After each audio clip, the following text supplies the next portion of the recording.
سلام دوستان و بینندگان محترم، من ساسان توسلی هستم و امروز افتخار اینو دارم که با یکی از معروفترین فیلسوف‌ها و الهیدان‌های مسیحی آمریکا توی این اتاق با هم یک بحثی رو شروع بکنیم درباره حقانیت مسیحیت.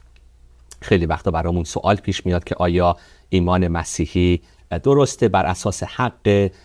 خیلی سوالی که مطرح میشه درباره رابطه ایمان با عقل و منطق و شواهد و خیلی مسائل دیگه هست درباره ایمان مسیحیمون که واسمون مطرح میشه و میخوایم امروز یک سری مصاحبه و صحبت ها رو و سوال جواب ها رو با دکتر گایستر داشته باشیم. دکتر گایستر یکی از معروف ترین و معتبرترین فیلسوف های معاصر مسیحی آمریکا هستند و امیدوارم که این برنامه ها برای شما عزیزان مفید باشه.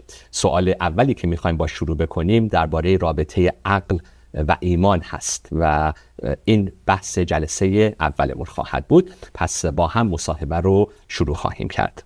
Dr. Geister, thank you for the honor of being with us this morning. I want to start with our first question, and that is the relationship between faith and reason. As a Christian philosopher, how do you define the relationship between these two areas? Well, first of all, the Old Testament prophet Isaiah said, "Come, let us reason together." The God of the Bible is the God of all reason. He knows everything, so he's the most reasonable person in the universe.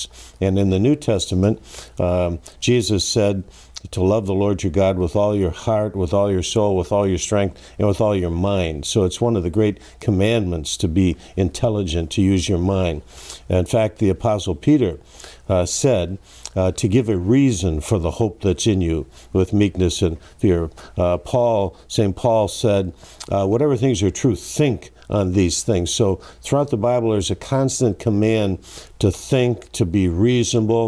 In 1 John 4, the apostle said, test the spirits to see whether they be of God. In Deuteronomy 18, it gives tests for a false prophet. How do we know someone's telling the truth as opposed to being a false prophet? So throughout Scripture, from beginning to end, the believer is called upon to be reasonable, to think critically, to think rationally.